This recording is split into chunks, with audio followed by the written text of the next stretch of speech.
Turn the mic on and see. Well, it's 5:30, so I'll go ahead and start. All right. To call the meeting to order, please. This is the special called meeting of the Orange County, Virginia School Board, March 17th, 2026. Ms. Byram, could we have roll call, please? Yes, ma'am. Mr. Hawkins, Here. Miss Dawson, Here. Mr. Rickett, Here. Miss Harrington. She's here. Okay. Miss Whittington. Here. Madam Chair, the clerk certifies the presence of a quorum. All right. And we need to have a motion to allow Ms. Harrington to participate virtually tonight. So moved. I'll second. All in favor? Aye. Aye.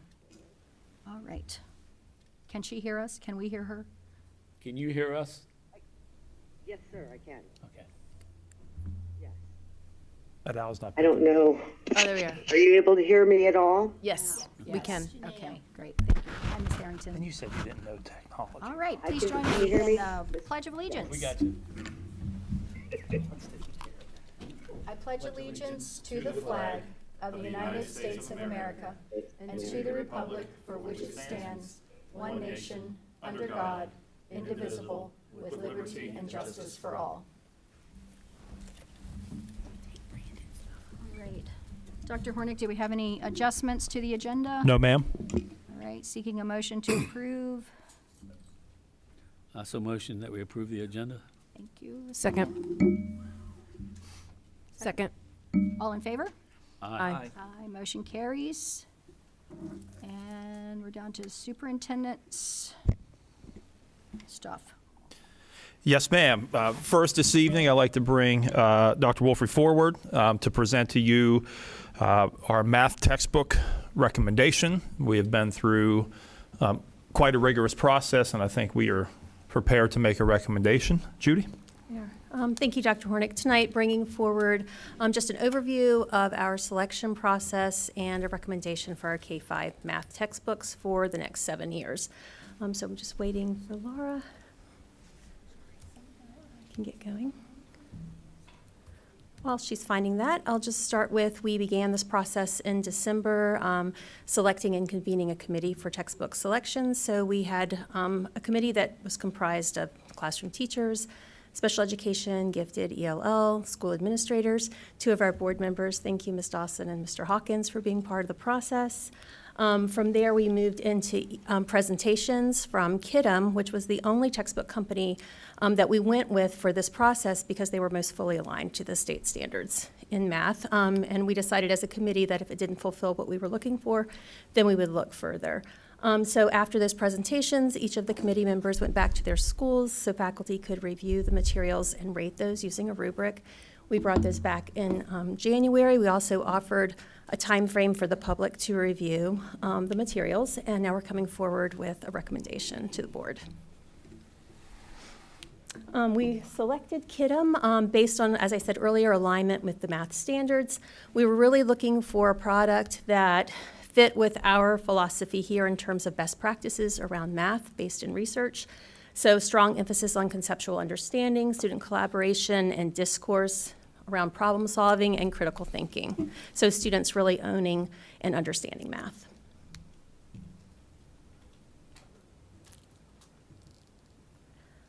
We also had a rubric that the committee members used, and they used with the faculty back in their staff at their schools. That's linked. That'll be available for you. It focused on these areas around the curriculum and the features that were related to the content of each of the lessons, assessment that was available within the program, and then instructional support for teachers. So under the content, we were looking for activities for students that really allowed them to read, write, and discuss mathematical concepts. Well supported with kinds of active learning around manipulatives, problem solving with robust vocabulary in math. Lesson content, again, making sure that students were able to work collaboratively, that they were always having access to models and manipulatives. We wanted to make sure that assessment was embedded within the program to assist teachers with that very important process of progress monitoring and making sure that students could receive feedback through the program, and then instructional support for our teachers. So in particular, we wanted to make sure it was a program that teachers could navigate easily, provided models and examples for them, as well as methodologies, annotated lessons, and that sort of support. And also, we were looking for instructional support for families at home when they were working with their students. So we're bringing forward a contract with KIDM for grades K-5. This is a 7-year contract that would include hard copies and digital for both teachers and our students. We did go with the workbooks for students that allow a lot of space for students to work through mathematical ideas, and center kits for each of our classrooms, as well as professional development for our teachers. And the grand total is to the right, just a little under $391,000, and that's for 7 years. Of course, that could vary a little bit with additional students and classes. And that's all that we have for you tonight. Any questions? The 390 is for that's the entire 7-year contract? Yes, yes. And you may have said this, and I apologize if you did. Have we used KIDM before? We have not used KIDM before. This is relatively, we have for 6th grade. Currently for 6th grade secondary, we have not used it in elementary previously. Very comfortable. But it will align K-6. All right, I got Renee in the back. Sorry. Come on. We are currently using KIDM for our 6th grade teachers, and we have felt confident in the curriculum that we've put forth for 6th grade. I've also worked with counties around here in the state of Virginia, all across the state of Virginia, to kind of see like how is KIDM going, because they rolled it out this year in a lot of schools. And so, yeah, I feel confident moving forward with KIDM as a program and supporting our students. Terrific, and I really like the fact that you put in your presentation, you know, when you talk to teachers, that disconnect, you know, between the state standards and, you know, we need to make that as seamless as possible. So thank you for ensuring that as well. I found it pretty remarkable that only KIDM meets the aligns with the state standards, and that they, I think I'm correct in this, that they actually built this curriculum for the Virginia standards. Yeah, so KIDM is it's illustrative mathematics, and it's like a technology. KIDM was technology, and they came together to create a curriculum just for Virginia. Mm-hmm. Yeah. So. Well, we know we're meeting the standards then, right? Or at least aiming for that. That's right. Absolutely. Yeah. Thank you, Judy. Thank you. Thank you, Sarah. Very much appreciate it. Good. All right. Next this evening, I'd like to bring Dr. Renee Honaker forward, and she will present to you our yearly annual Perkins Grant application. Yes. Renee? I'm coming before you this evening to request your permission to apply for this year's Carl Perkins Grant. We usually get around $95,000 to $98,000. This year it was $98,408. We use these funds to, of course, strengthen our career and technical education programs. It helps students develop their technical and employability skills. So I am requesting your permission to apply, and the money is used for equipment mostly. About $75,000 of that $95,000 is used for equipment, sometimes $80,000 depending on the year and what we need. And the rest of it is used for professional development for teachers, as well as conferences and the student organizations that go along with CTE. We are allowed to pay for special population students to attend those. So that's how that's broken out. It's a pretty simple grant with not a lot of variation from year to year. Any questions? All right, so we have that up for approval on action on March 30th. Does that work for you, Renee? Oh, Does yes. that work? Mhm. Okay. Thank you. Thank you. Thank you very much, Renee. And I'll bring forward Jamie, and we are going to present to the board the FY27 budget.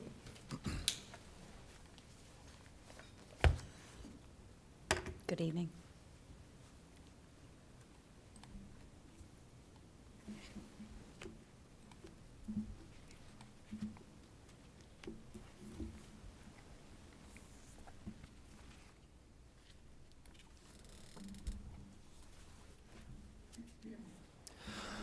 And before we begin, I'd like to thank Mr. Rickett and Ms. Harrington for meeting with us, as well as Mrs. Dawson, and having meetings with the Board of Supervisors to begin discussions. And so FY27 budget development has been going on for quite a while, since the fall. I'd like to thank Mr. Honaker for his help in the interim between our CFO change. And Jamie, thank you very much for your assistance as well.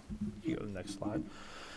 We'll start broadly with some of the challenges as well as priorities that we are facing. As the board has been made aware in numerous different aspects, one of the problems that we are facing, as well as the vast majority of Virginia school divisions, are declining ADM projections. And as enrollment changes, that is impactful because the amount of state dollars is tied directly to the number of students who are enrolled in and attending Orange County Public Schools. Another challenge is the seemingly never-ending rise in health insurance costs. Last year, the health insurance costs were 15%. This year, we're anticipating upwards of 21%. And so that is a significant hurdle, a significant budgetary impact. Priorities we had was to identify any and all opportunities for savings, for efficiencies, and to minimize the new costs that we needed to add to this budget. The next slide. So as we take a look at some of our operating priorities, you have some dollar amounts that show you where some of the increases come, as well as some of the areas that we found cost savings.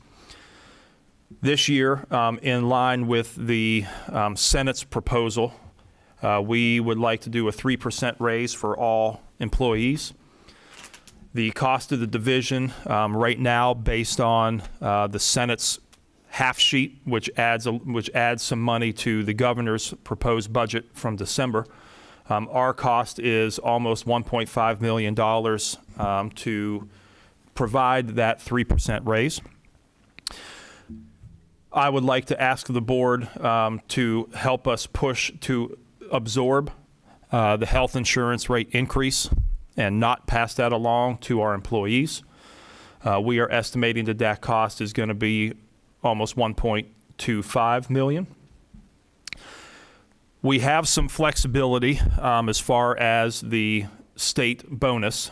This is different from the bonus that was organized at the end of last school year, and we paid to employees at the beginning of this school year. I believe it was somewhere around August 15th. The difference is that this state bonus, unlike the one in that came out in FY25, is this requires a local match. School divisions have the ability to pay this bonus at the end of this school year, so essentially by June, or during FY27.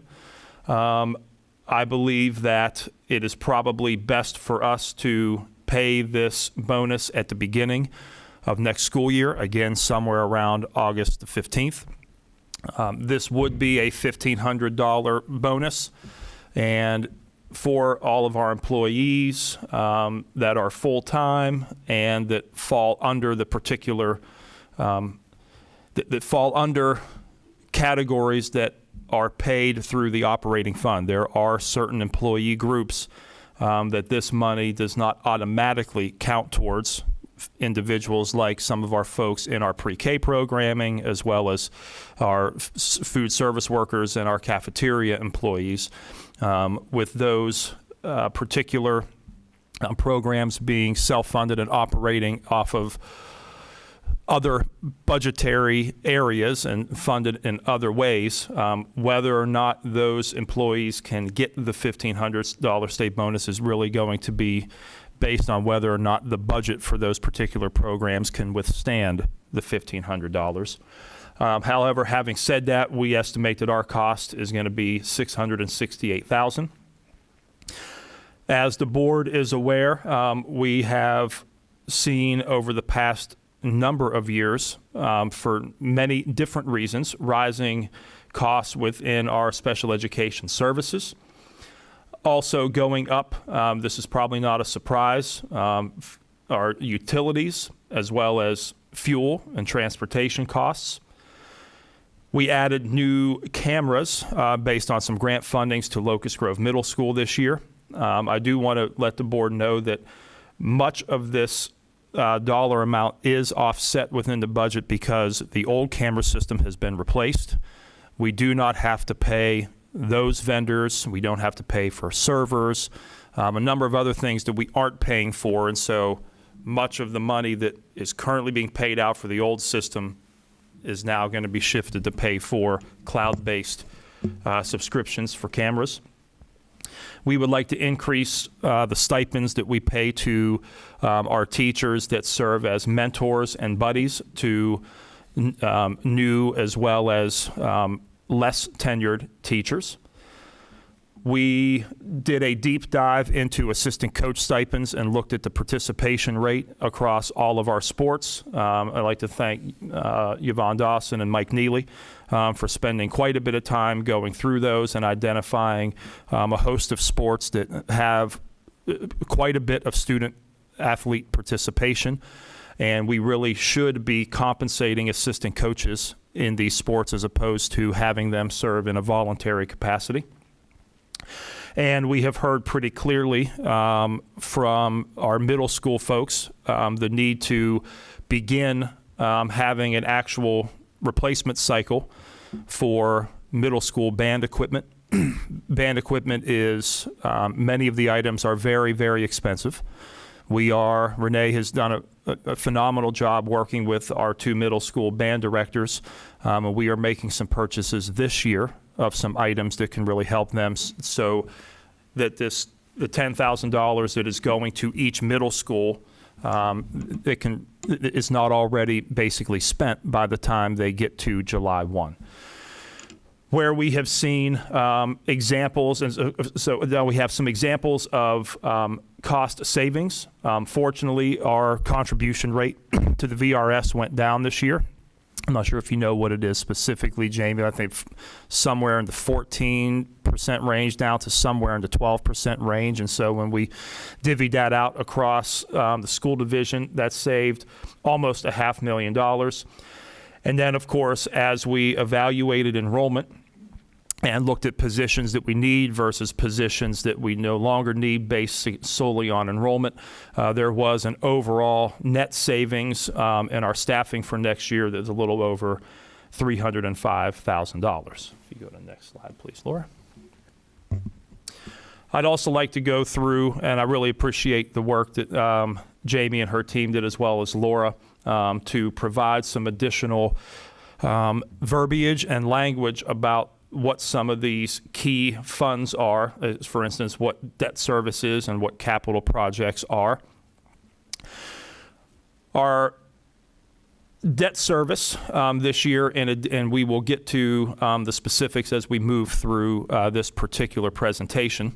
But for the purpose of this slide, we are looking to have some new added debt service for our FY27 bus replacement, where we will be seeking to replace 5 regular education and 5 special needs school buses.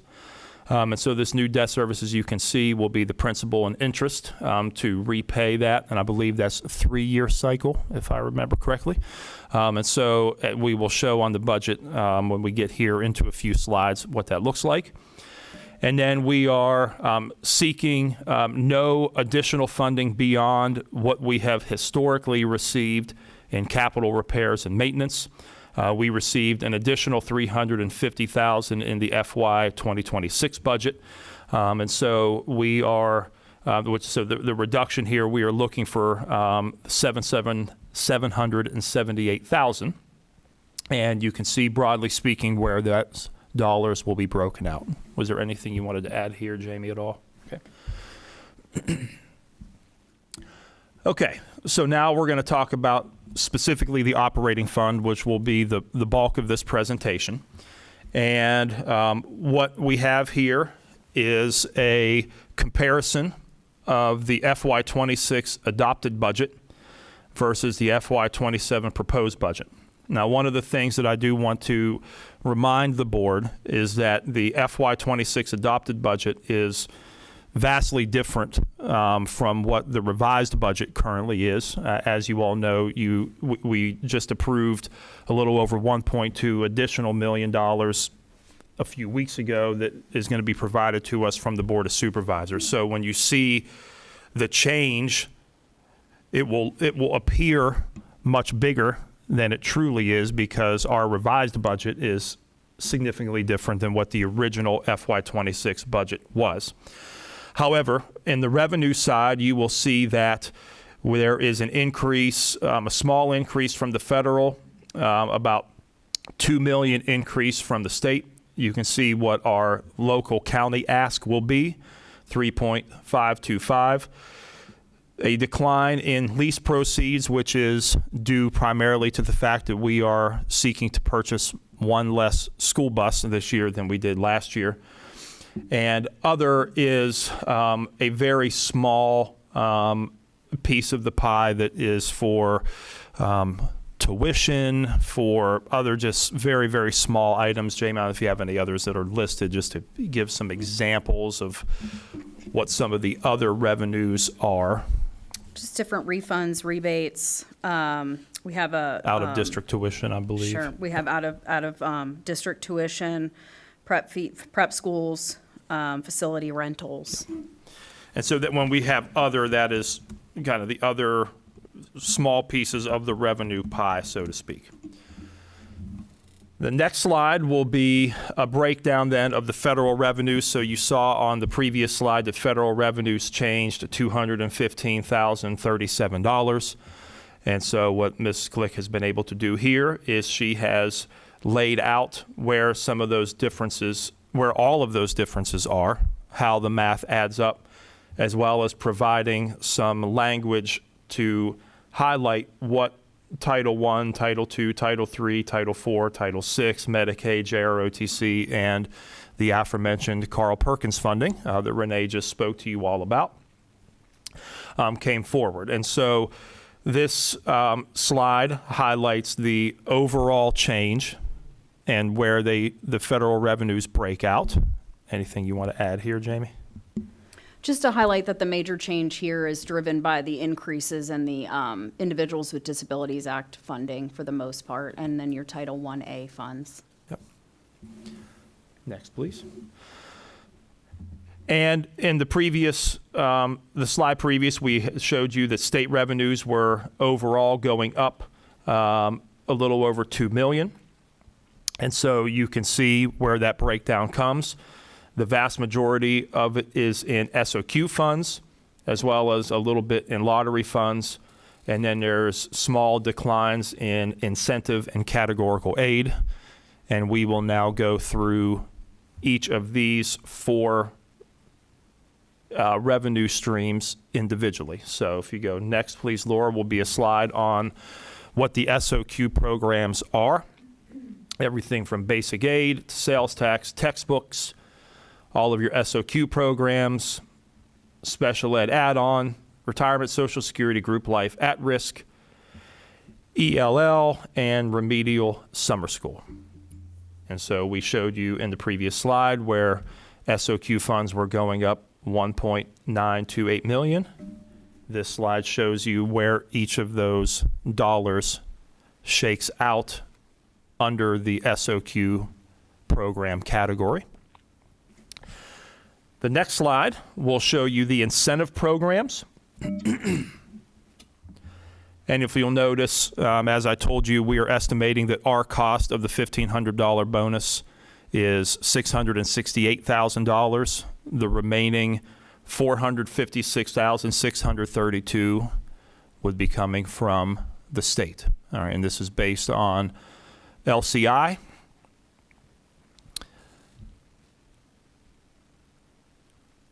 Anything you want to draw out here, Jamie? Next will be the categorical aid programs. These are categorically funded, meaning that the funds that come for these programs have to be used and spent within these programs. They cannot be shifted outside of the programming to which they are allotted. And so you can see where the total revenue declined. And last will be lottery funds, if my mind serves me well. And you can see the lottery programs, the programs that fall under lottery programming. And that is where the $316,942 is accounted for.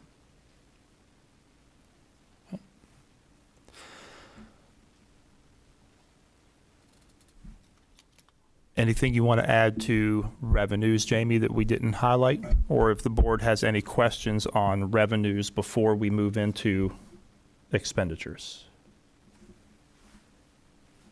Okay, fantastic. The next slide is budget expenditures. Again, this is from the operating fund.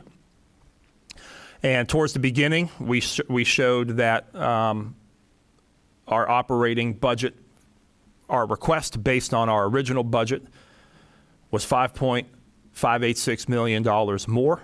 This slide shows you where that $5.586 million falls in. Inside of instruction, obviously, is the biggest change. And the vast majority, if not all of that $5.153 million, is to account for salaries and benefits. It's to account for compensation. Administration, attendance, and health. This is a combination of compensation, as well as FY27 will be the first full year that we will have the second assistant principal position at Locust Grove Middle School, as well as our Dean of Students position at Orange County High School. And so that is the reason that there is a change in that area, and we will show that shortly. Pupil transportation, what goes down a little bit. Operations and maintenance up 251, technology down 154, and debt service down overall 40,577. And so what we'll do now is we will go into each of these functions individually. So we'll start with instruction. Excuse me. May I ask a question? Sure. Can you hear me okay? Yes. Yes. Okay. I'm sorry. I meant to ask a question regarding the revenue part of the presentation. So Dr. Hornet, could you please advise me if the projected state revenues are based on where within the not currently state approved or adopted budget? Is it a worst case scenario that we are preparing for, or how are we projecting these revenues? We are projecting state revenues based off of the calc tool. It is based off the calc tool ADM from the caboose bill that came out in December. And then the other revenue streams, we are taking at what would be what we're hoping to be a worst case scenario, meaning the least amount of state revenue to account for the bonus and the raises. And so we are using the House bill where appropriate, and we are using the Senate bill where appropriate to add to the governor's original budget from the previous governor's original budget from December of 25. So I appreciate that. I think it's important for our public to recognize that at this point, we don't have the specific calc tool that will be available to us once the state budget is adopted. And so we are projecting revenues based on a worst case scenario of what may happen between either the House or the Senate version and how that impacts us. That's very well said, Ms. Harrington. They are certainly very accurate because they are coming off of the spreadsheet, but it is not a calc tool yet, and so we are making accurate yet conservative revenue estimates, and hoping very much that the forecast improves in our favor. Absolutely. Thank you very much. Yes, ma'am. Thank you. So in the previous slide in instruction, we showed you the 5.153. And Jamie, if you wanted to roll through and just provide a little context as far as where these changes occur. Sure. So for classroom instruction, those changes are really driven by compensation and benefit changes. That includes the 21% insurance increase as well as those raises that you mentioned. Same for guidance services as well as social services. Those changes are offset in the improvement of instruction category based on the EDIA being discontinued. That's that math intervention program that will be replaced by that new textbook program that includes that intervention service already. So we don't need to duplicate the programming there. So there is a savings reflected there to offset the cost of those compensation changes. And then same with media services, those are the librarians, so that reflects those compensation changes. And then as the superintendent mentioned, in the office of the principal, it looks slightly inflated because FY26 budget does not include a full year of the AP at Locust Grove Middle School, nor does it include that dean of students at the high school. So FY27 includes a full year of both of those salary impacts, so that is why that looks high. So that rounds that category out. May I ask a question again on that? Sure. Of Ms. Click. Hi, just wanting to verify, you said classroom instruction increases include the 21% increase for health insurance costs that is currently anticipated relative to the federal budget that had eliminated some of the healthcare provisions. Is that correct? Yeah, so this is strictly our health insurance provider premium increases that we hope to absorb in the budget. So we've built in the entire 21% on the employer side, which results in an operating expenditure for us rather than to pass any along in the form of an employee premium that the employees would pay for. So again, worst case scenario, we included it all on the employer side. And so, again, based on the level of respect that we want to show our employees that are working, we hope to be able to absorb this entire 21%, or what is the dollar amount of that? That is the 1.248 that was reflected in that new cost slide at the beginning. So quite a jump there. And yes, we do hope to absorb that. Okay, thank you. I just wanted to clarify that. Sure. Next, we'll go to administration, attendance, and health expenditures. Jamie? Sure. So just going through that, we had in board services, just a couple changes in individual premium plans there, selections by participants, which drives the employer portion of those. So that's what's reflected there. Offset, obviously, partially by some of those compensation changes. The total of the increase in executive administrative services is those compensation and benefit changes. Student services is slightly higher. There is reflective in this $169,000 increase, just a shift, so not a net new expenditure, but a shift of about $158,000 in software expenditures that used to live in the operations and maintenance section. So that's coming up in a slide in a few minutes. So you will see the offsetting decrease. So we're just moving some software into that this category because it really does relate to student services, and that includes our Centegix program, our cameras, and then the Perry weather application. Also there, we have personnel services. That's our human resources group. Finance, obviously, is in the fiscal services group. So those are just compensation and benefit changes. In the purchases, services, or reprographics area, we just had a reduction in some of the leases and rentals that we use, again, trying to find cost-saving measures. We trimmed some there. Health services and psychological services includes our nurses, school nursing aides, our social workers, and psychologists, so just reflective of the compensation and benefit changes in those categories as well. Thank you, Jamie. Next is pupil transportation, and so we will highlight some of the changes here. Sure. So for the management direction line item, we have identified just some savings in general in the department when we did that deep dive in line item expenditures. So we found $86,000 in savings within that category. Slightly higher because, again, there's compensation changes in there, but not many. Vehicle operating services, that was, we saw a reduction. We saved some with some staffing changes on the bus driver level, but also offset by the compensation changes related to the rest of the group in that line item. And then monitoring services, again, found some department line item changes there as well and savings. And then vehicle maintenance services, that's just reflective of the capital outlay for the buses. And of course, as Dr. Hornick mentioned, we're just buying one less bus in FY27 than we did in FY26. Go ahead, Laura. Next is operation and maintenance.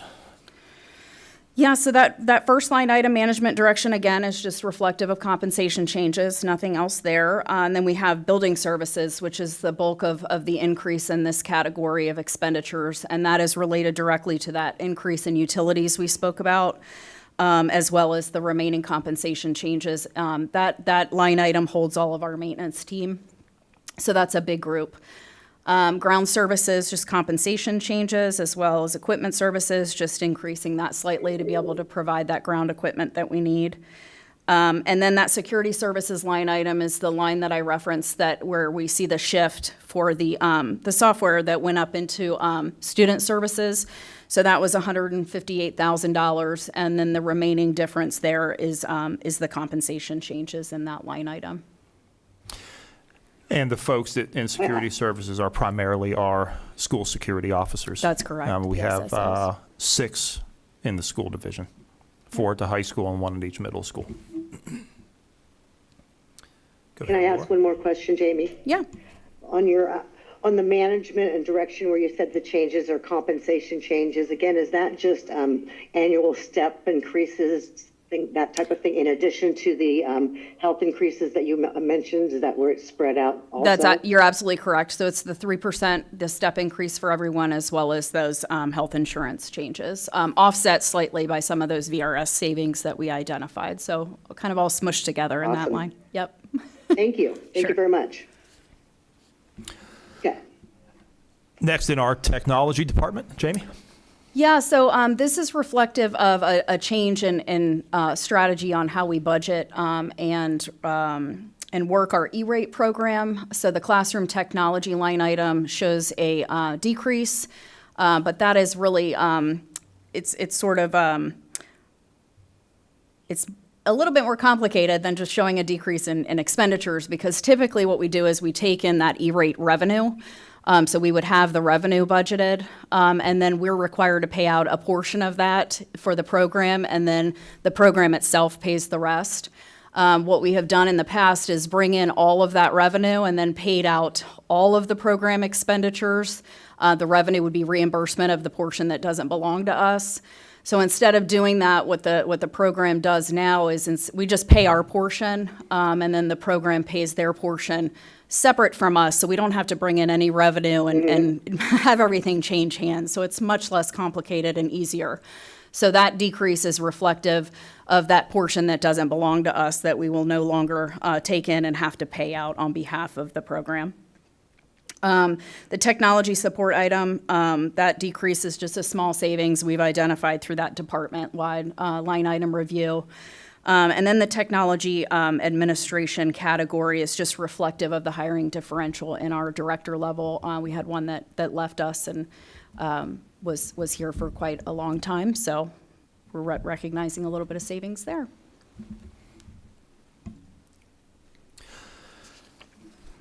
Next, Ms. Click has outlined some of the other funds that when we are going to work through these individually, from school cafeteria to textbook, Head Start, adult ed, capital projects, as well as debt service.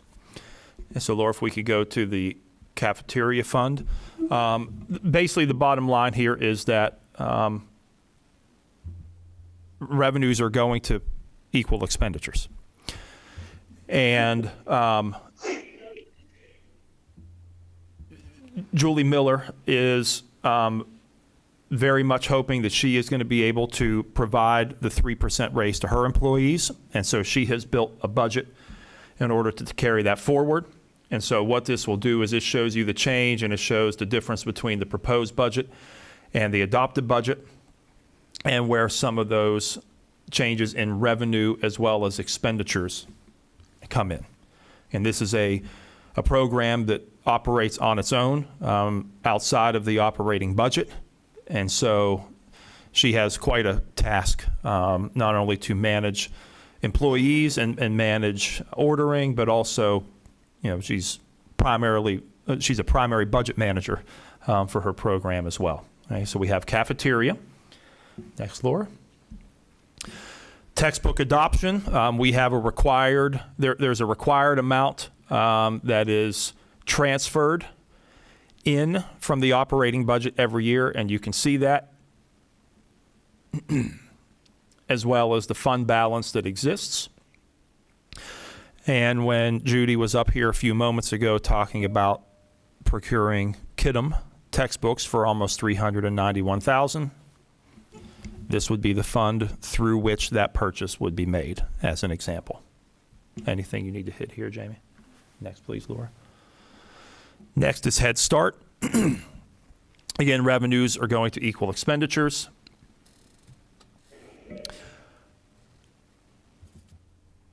And Heidi Lohr, our Director of Pre-K Programming, is doing some changes and some reductions with staffing in order to be able to provide her team with the 3% pay raise as well. And again, but bottom line, revenues have to equal expenditures in this program as well. Next, please, Laura. Dr. Hornick, may I ask you a question regarding Head Start? Sure.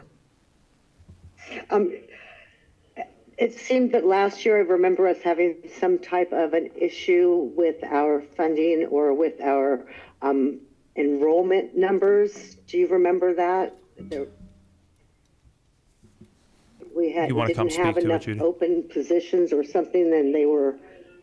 We have for many years, multiple years, had difficulty filling all of our spots, and so Judy's coming to the podium now, and she'll explain. Basically, we worked with the powers to be to amend our grant and amend the size of our program. Judy, I'll let you speak to specificity. Thank you. Essentially, we just were not able to fill all the slots, despite a lot of canvassing of the entire community and trying to get students in. So we did complete a waiver in order to be able to continue with the number that we have. Essentially, that's what it was. Okay, thank you. I thought I remembered something. I wasn't sure if it impacted us this year. So we did have a reduction, but it was primarily because we weren't able to achieve the level or the number of enrollment. Yes, that's correct. Okay, thanks, Judy. Next is adult education. PRACEP, Piedmont Regional Adult and Career Education Programming. Again, revenues have to equal expenditures. We serve as the fiscal agent. Thank you, Ms. Dawson, for your help with that. And you can see the budget for the program. And we also house the program primarily in a classroom, potentially 2 classrooms at Locust Grove Middle School. Next, please, Laura. Okay, the School Capital Projects Fund. We spoke about this earlier, and we had a slide very similar. The exact number is $778,666, and you can see how Mr. Pitts and Mr. Rudder plan to distribute these funds to ensure that we can maintain our facilities properly. And finally, our last is our school debt service. And so in our debt service, we have our 3 years of bus purchases. The FY24 bus lease is going off the books as of June 30th, essentially, and the FY27 lease will be coming on.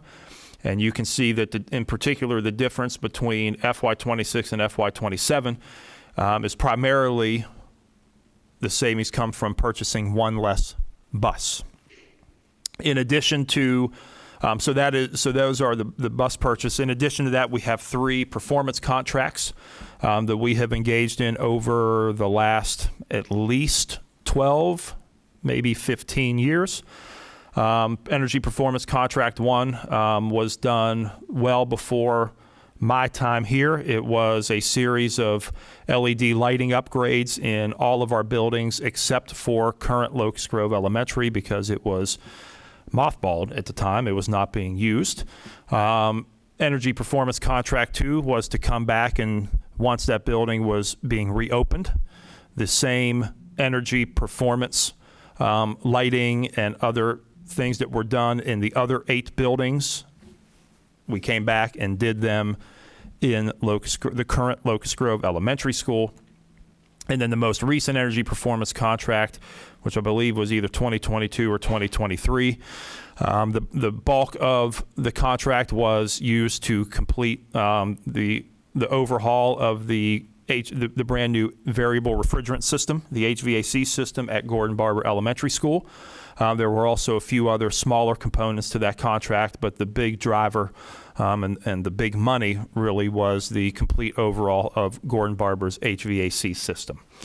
And so you can see the funding source comes from the county, and that is the total impact for debt service, which again is our school bus lease, as well as our energy performance contracts. Then to sum up, Jamie has provided a all-encompassing sheet that shows all of the revenue, as well as a chart to show the percentage of the revenues received from the state as well as the locality, and plus our local ask. And then, of course, if you go to the next slide, you will see all funds and the expenditures. And so this will bring the numbers that you have seen over the past half an hour or so brought back forward. I believe this should be it. Our next steps, of course, next week, the board has scheduled a special called meeting for the required public hearing on the budget, which will start at 5:30 when our open session generally starts. And we will be seeking the board's approval at the March 30th meeting, which was our already scheduled work session for March. And then, of course, as we continue to navigate through, as Sandy said, the state budget still has to be addressed. It still has to be passed. A calc tool still has to be created. We will, without a doubt, have to come back to the school board to revisit the budget once the final revenue stream from the state and the locality are ultimately worked out, for the board to amend and reapprove its previously approved budget.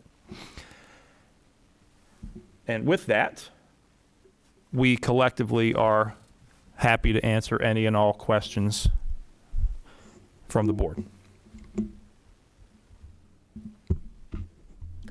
I'm just curious if you could provide, just for comparison's sake, I'm looking at slide, what number is this? 26, but it has the adopted budget and then the proposed budget. Is there a way to see the fiscal year 2026 where you think where you propose you're gonna be ending, just so that I can see that? Because I know we asked for more money that's being sent over, because I know that 5.2 is a larger change than the actual of where we're landing for fiscal year 2026. Does that make sense? Like a real plus projected? We The amended, we would be able to show you an amended budget as it currently stands, knowing that it's still probably going to have to be amended one more time. But Yes, just in after the March same- kind of 31st. in the same, like, operating school cafeteria textbook. So none of those are going. None of those would change. It would be exclusively the operating budget. Operating? Okay. Yes, and Okay. so like an easy thing you could do right now is add 1.2 268 Yeah, okay. million onto And that that was all 72,261. Yeah, so I just did that today actually for the county. I provided it because we did adjust the county transfer amount Yeah. for 26. Okay. And we revised that so the ask, instead of that 3.5 I think that was on the front slide, it would turn into 2.2 because they have already provided us with 1.26 million this year. So if that helps, if that Yep. gets to your question. And then after March 31st, when the ADM is finalized and we know exactly what our state revenue is going to be, and then Jamie will also then be able to project what it's going to look like to finish the year from that point until June 30th. And should we need to seek an additional appropriation, we would then be able to add that into whatever the 72.2 is plus the 1.26, plus if there's an additional appropriation, to really get an idea of how much closer these two budgets are than what they appear on Yeah. the screen this evening. And that's what I was getting at, because it looks like with that number, it's a 3.9 really increase, not a 5.2. That's correct. That's exactly. That's correct. And I was going to speak along those same lines. When our public looks at this and says, okay, Yeah, it's you've got declining enrollment, fewer employees, and yet your budget, is going 5.5 million higher, how do we account for that? And you obviously just explained all of that. Yes. But just at first blush, this looks like we're going nuts when we really. Yeah, so I think that slide, if you go back to Laura, to that all funds revenue, right there you go, one. So I think what's important here to look at is the shift between the state and the local funding. So it's helpful to look at the blue as being last year and the orange being this year. I think there's just such a small sliver of funding that we are no longer going to get from the state, that we're really shifting to the local side. And certainly some of that will be rectified this year as we fill the gap this year, that unfortunately through tonight's budget looks like we are filling that gap all in the budget cycle. But we will be closer than that when all of this is said and done. So our food line spiel for why does the budget look like this is 21% health insurance cost, the 3% raise, the 15 bonus. the bonus that is- we is- have to local match. Am I forgetting anything? Those are the big. Those ticket are items. the biggest drivers, as well as That's over $2 million. Yeah. It is, and you can look back at and the then state revenue. when you add increased costs within collectively special education student services, plus the increase in utilities. The Yes. utilities was almost a $250,000. When you add those two together, that's another $500,000, right? And so you have, you basically have almost $1.5 million for 3% pay raise. You have almost $1.3 million to address health insurance. You With a lower have supplement from the state on compensation Yep. side this year. So you can see that in the revenue. $668,000 that we're estimating for our portion of the $1,500 bonus, and then collectively between utilities, fuel costs, special education requirements that we have to meet to stay compliant with the law, that's another $500,000. And so that is all offset, and we already did our deep dive to address and make sure that we have, the appropriate staffing to meet our, our requirements, and to make sure that we're still going to meet our class size reduction. And so we identified there is overall a net savings. But when you talk about the increased pay raises, what our LCI is, and then when you slap on, almost $668,000 for a bonus, plus another 1.3 potentially in health insurance costs. That'd be 36% over the last 2 years if 21% holds this year, right? Because last year, going into this year was 15%. And the bonus is a choice that we make, right? But if we don't do it, then everybody's fleeing Orange County for the ones who do it. Yeah, so it would be, obviously, for many reasons, is a very bad look to not do it. Also, we also would sacrifice that revenue as well, right? And so we're also not going to get $400 and however many $1,000 that the state would give us as well. We need to tell them to stop requiring the local match. Just give it to us. or just simply provide it in the compensation supplement and let us add another percent for teacher raises or another 1.5% for, it's, That's essentially what they did. If you look at the state slide at the beginning, it's really going from that compensation allowance, if you will, and getting funded into the bonus. They're not giving us any extra for doing the bonus this year. yeah. It's actually a net decrease in what they're giving us. Ms. Harrington, did you have anything else to add or ask? Did we lose her?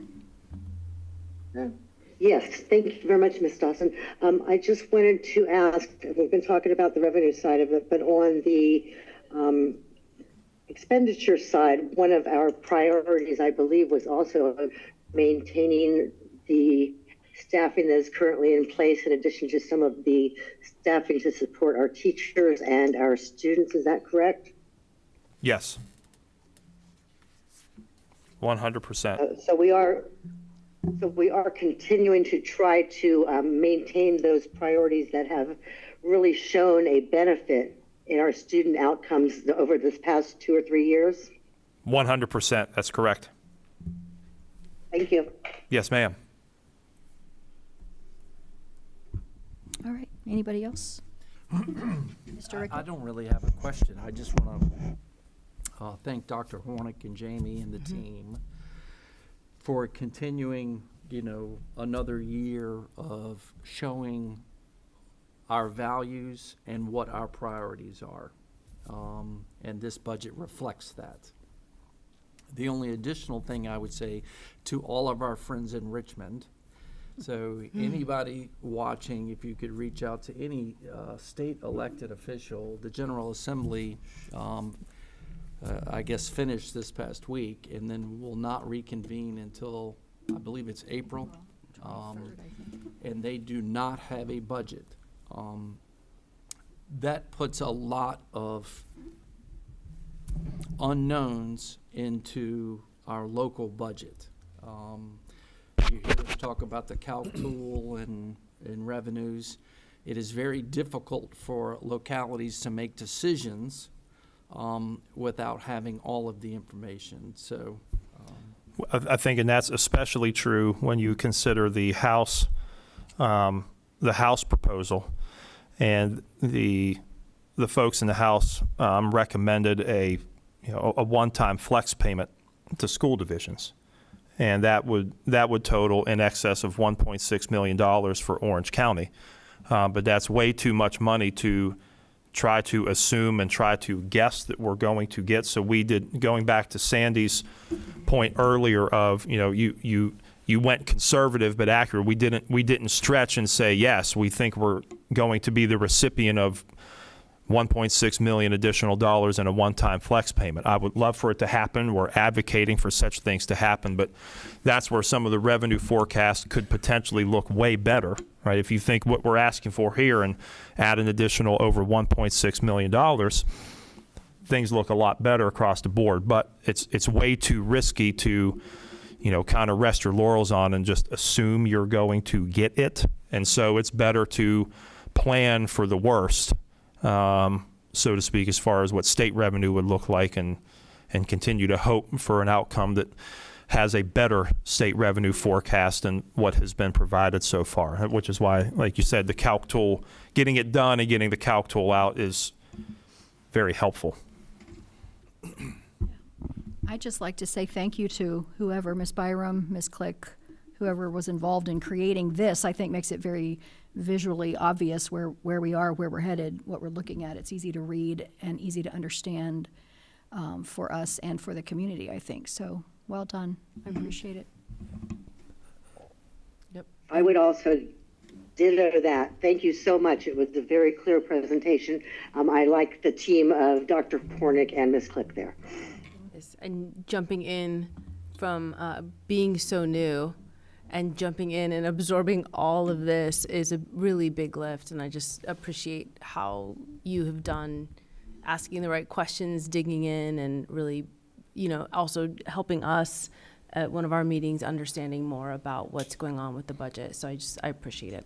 And we Yeah. appreciate you all's support. And I appreciate Mr. Honecker too. He did the bulk of really the details, so I can't take credit for that. So thank you, and thank you to Laura for giving me the shell of such a beautiful presentation to give you guys. The little bubbles of all the different funding, it's very helpful to. The to be able to- descriptions, Yeah, yeah. the descriptions of what all of that Good. means is, especially all the different titles. I always get the titles all mixed up. Yes. Yes. Thank you. All right. Thank you all very much. And that is it for us this evening. Thank you, Jamie. All right, so next week, right, 1 week from yesterday, will be the public hearing. That's right. On the budget, so share far and wide, and we'll see what folks think. All right, so that brings us down to item number 3, I believe. Am I in the right place? Yes. Which is our board member item. There's only one for tonight, and that's our, the Valley Link Dominion Energy Transmission Lines question. And we have prepared, there's actually 2 draft documents attached to the agenda. I'd like to look at the second one first, if we could, Ms. Laura, because not everybody had a chance to review this one. So the original draft, without the blue part, was reviewed by Micah Schwartz, our board attorney, and Dr. Hornick, and each of the board members. But then based on board member feedback, this afternoon, late, I apologize, I added the part that's in blue. So if we could just look at that so that we're specifically commenting on why does this impact our schools? And this is something we want to submit by the 20th, correct? Yes, it has to be submitted by Friday, so we really need action on it tonight. I gave to Ms. Byram the information about how to file that with FERC. So she and I will coordinate tomorrow to make sure that gets done if this is approved tonight. So if you read that part that's in blue, other potential impacts on our schools, you guys can read. So I won't read it to you. But I guess the question is, does that address the concern that we wanted to really target why the school division is filing this comment with FERC? And then the part that is the strike is through, the sheer height, if you go down to the next page, I just reinserted that into that paragraph where it seemed to make more sense. So, Thank you for doing this. Yes. my pleasure, privilege. Any other comments on this, or shall we? Good to include that edit and go ahead and send it tomorrow. We're good. And Madam Chair? Yes, ma'am. I just wanted to echo, thank you for taking this on. I know that you and Tina were both able to attend the meeting last week, and I greatly appreciate that we were able to come together and get something to send forward and express our concern. So thank you. Yeah, thank you. And just to make an announcement, most of you have probably heard the Board of Supervisors has moved their meeting coming up this coming Tuesday, the 24th. Is it 5 o'clock? It is going to be 5 o'clock, and we're going to all right. host it in the Sports Center. Oh, the Sports Center instead of, Yes, okay. it's So going at the to be high in- school Sports Yes, Center, yep. because they're expecting, I think, a pretty good attendance. Yes. And Valley Link will be there to give their thoughts, and it will be a public hearing night, so people will be able to make comments. And then after that point, perhaps we will continue down the path of reaching out to the SCC and whatever other steps we can figure out. But for tonight, should we motion? Yeah. And Yeah. vote? I'll move to approve the submission of the school board's position on the Valley Link Dominion Energy Transmission Line Project version 2 that is currently under consideration by the Federal Energy Regulatory Committee. Second? I would second that motion. All right, all in favor? Aye. Motion- Aye. Motion carries 5-0, and so that will be submitted tomorrow in advance of their March 20 deadline. All right, thank you very much, and that brings us to item 4, board member comments. Anybody have thoughts to share, announcements to make? No, I just encourage everyone to go to the Board of Supervisors meeting. I think we need to show a lot of people and a good showing. Listening to people's personal stories last week was hard to hear. And so this is something that feels like if it's not affecting you personally, it might not feel like a big deal, but it's a big deal and it's affecting families dramatically. So just encourage you to come out. And we did meet with the county admin team, and we also did an aerial view of the high school campus and show. So their communications team will be sending out, it'll highlight where to park, where the venue, and the whole 9 yards. And so we met Friday to go over a full logistics plan for inside and outside. And so we'll be at the Hornet Sports Center 5 o'clock a week from today. Great, sounds good. Do we have Sheriff Smith on board like he was at Lafayette? Yes, ma'am. Thank you. Yeah, that'll be Thank awesome. you. Yeah. All right. Anything else, Mr. Rickett? I was actually waiting for Miss Harrington. She usually Miss Harrington? jumps. Ladies first? No, I think I'm going to be quiet today. I've had a lack of sleep week, and I don't have too much to say. All right, thank you. Get some rest. Well, I just wanted to. Thank you. Two quick things. Congratulations to Miss J, and the TSA team gets first and 2 third places at the regional competition. Do you want to add anything? As well as they had an incredible student council event over the weekend at the high school, and I went and had the opportunity to open it, and 700, somewhere between 600 and 700 participant students were at the high school, and so it just continues to impress. And it was really great for Orange County High School to be able to host the statewide student council convention. I mean, that's Great. very, very impressive. We showed up very well, and it was very well done, very organized, and the building looked great. And then the only other thing is just to, publicly thank, the maintenance team. We had a issue at Orange Elementary. I won't go into detail. But it potentially almost closed school for the day. And the maintenance team stepped up in just a huge way. And I think we, worked pretty late that evening. We did. Yeah, it was after 9 for sure. They were there. It started at 6 that morning, and they were still there at 9 o'clock. So just the dedication and commitment to, all of our students to ensure that school is open. These guys stepped up, and it was not a good job. I'll just leave it at that. It was not a good job, and they got it done. Well said. So kudos to those guys for always being there and just truly caring about our community and our division. Yeah. Thank you, Mr. Rickett. Well said. All right. Anything else? All right. That brings us to item number 5, and we are adjourned. Thank you. Thank you, everybody. Good night. Thank you, Cindy.